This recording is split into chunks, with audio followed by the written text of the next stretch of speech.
Welcome to Wisdom for Wealth TV. I'm Lelo Mashatile, and I hope that you guys are doing great. So I started this channel because I wanted to take as many people as possible with me on the journey to building wealth, right? So I'm on a journey to building wealth and creating a life of abundance. And I've got a passion for wealth, right? Because even though money is the one thing that affects almost every area in our lives, it affects what we eat, it affects where our children go to school, it affects what we wear, it affects even the kind of healthcare we can afford. Yet money is the one thing that most people don't know how it works. And so I'm on this journey to building wealth and creating a life that I don't need to escape from. And I wanted to create this platform, this space for as many people as possible to join me as I learn. I hope that you guys will learn as well. So I've got a passion, right? And I want to share a bit about my passion for wealth creation and really let you in terms of why I care so much about wealth creation. So one of the reasons I care about wealth creation is firstly because of my family, okay? Like, I don't know about you, but I don't want my family to start at the bottom. I don't want my son to start at the bottom. I don't want my cousins, my brothers, their kids. I don't want them to start from scratch because that's where I started from. And so for me, wanting to be wealthy is really connected to wanting to set up a legacy, to leave the world a better place than I found it, right? And to make sure that people don't have to struggle for certain things because I would have already paved the way. What does the Bible say? The Bible says a good man leaves an inheritance for his children's children, And so that's one of the reasons I'm passionate about wealth creation. But another reason I'm passionate about wealth creation is because I feel like there's so many things that are connected to my heart, connected to my assignment. There's so many things that I care about. And for me to be able to support those things, I need to have funds. I need to have resources. Now, I'm not going to wait until the government gives me something. I'm not going to wait to beg somebody to give me something. And I believe that those passions, those things that God has laid on my heart are things that God cares about. Sometimes pursuing wealth is really connected to assignment.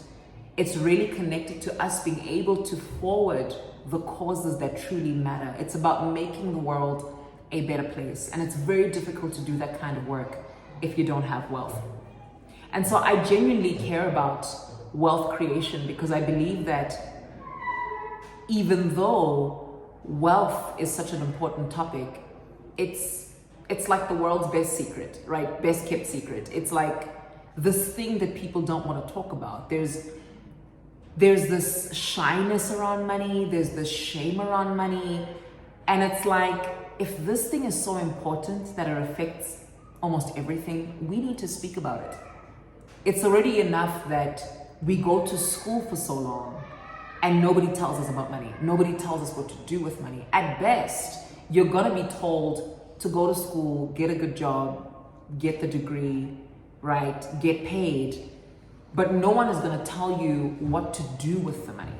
Nobody's gonna tell you how to manage it. Nobody's gonna tell you how to multiply it. And so this channel exists because I wanna be able to contribute to that space. I want to be able to walk with you on this journey in terms of learning 3 things about money. It's how do we make it, how do we manage it, and how do we multiply it. That's what you're going to get when you come here.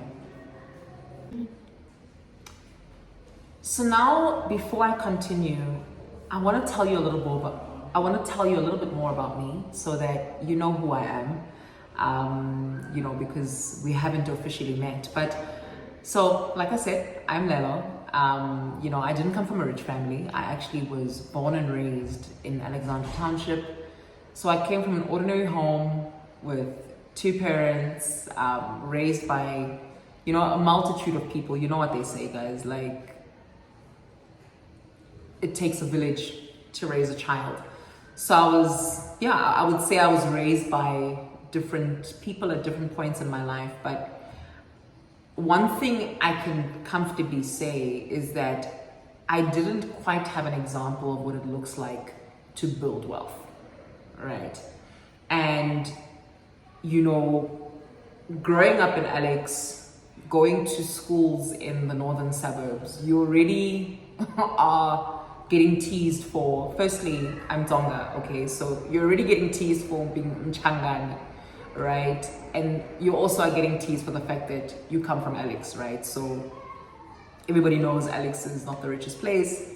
And so there'd always be these connotations of being poor or, you know, not coming from a great place kind of thing. But growing up, I knew that when I grew up, I didn't want to look poor and I didn't want to feel poor, right? Because of the things that I'd witnessed growing up, because of the things that I'd seen growing up around me.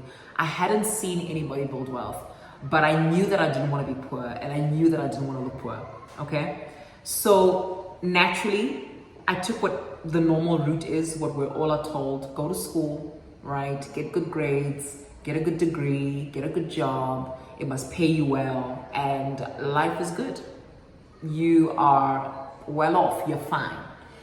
And I wish that were the case. Matter of fact, I would like to say, what a joke, right? What a joke, because that's not the way you build wealth, right? That is an invitation to build wealth. So you potentially could build wealth doing that.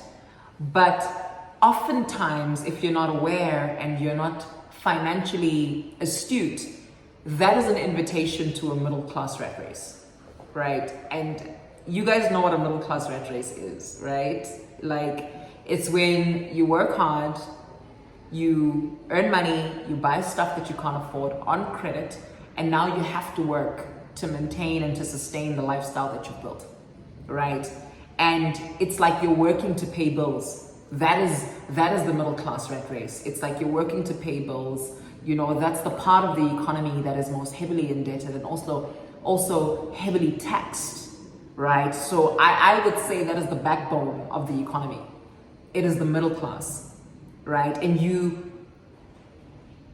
grow up being taught that get a job and you can easily find yourself in this middle class rat race. And if I'm honest, I think that's where I found myself. That's where I started having awakenings about wealth, to be like, this is not the life that I want. This is not the life that I want to live. I don't want to live to pay bills. I want to live well. And so what does it look like to build wealth? What does it mean to build wealth if this normal route isn't working? I mean, what do you do when normal isn't working? What do you do when normal isn't working?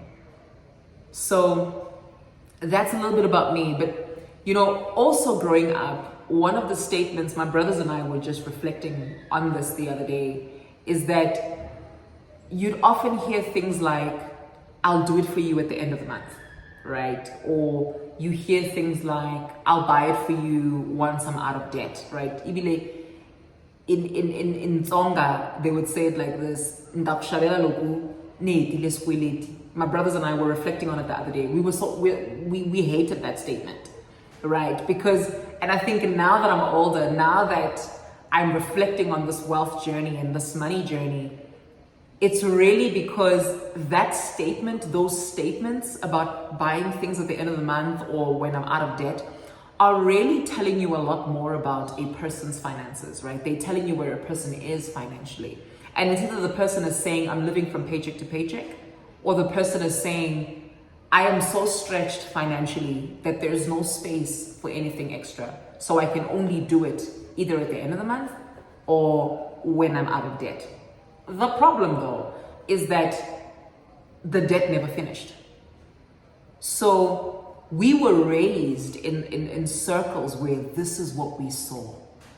And even as a child, I think I would find myself constantly asking questions, constantly wondering, what do they mean when they say, I don't have money, right? What do they mean? But you know, life is funny like that, because even though I was asking those questions, and maybe at those times I was judging like the people who were raising me, now I had found myself, you know, after I'd started working, to be like, yo, now I understand what they meant, because I was now saying those things. I was now the one who found myself in this middle class rat race where, you know, I had to work to now pay bills. And I didn't understand it back then, but now I understood. And that's why I'm here right now, right? But another thing that you probably need to know about me, I'm a mom, right? So I've got a son, he's 8 years old. And I think there's very few things in life that will want to make you get better, like being a parent. Like being a parent is one of the things that have inspired me to want to be a better person, not just, you know, emotionally, mentally, but just wanting to be better financially. Because another thing that we hear about money is, you know, leave an inheritance for your children, right? And I've got a question for you. So if you are so busy building an inheritance for your child, right, but you're not teaching them anything about money, what are they going to do with the inheritance when you leave it? So being a parent not only inspires me to really want to get my ducks in a row when it comes to wealth creation, but it also inspires me because I want to be able to pass on lessons to my child so that he not only has an inheritance, but he understands what to do with it to be able to keep the inheritance growing, right? We don't just want to affect the next generation. I want to affect generations upon generations. And so that's another thing that you need to know about me. So maybe just a bit about my education. So I graduated at WITS. You know, I hold an economics degree from WITS, an honors in economics, and I hold a few actuarial board exams with the Institute and Faculty of Actuaries. But suffices to say that with all the fancy education, because like I said, you know, the normal route says get all the education and you're going to be fine. And I get it. There's a little bit of credibility, but not quite. You know, with all the education, I still found myself making some dubious financial choices, right? I still found myself in the middle class rat race because money is not just a financial thing. Money is also an emotional thing. So there's so many things that I needed to learn and unlearn so that I could make better financial decisions. And it wasn't just about the kind of education I got. And so even with all that education, I still found myself making some bad decisions or, you know, decisions that now I look at and I'm like, it works for other people, but for me, that's not the life I want. You know, because I just, yeah, I won't even comment.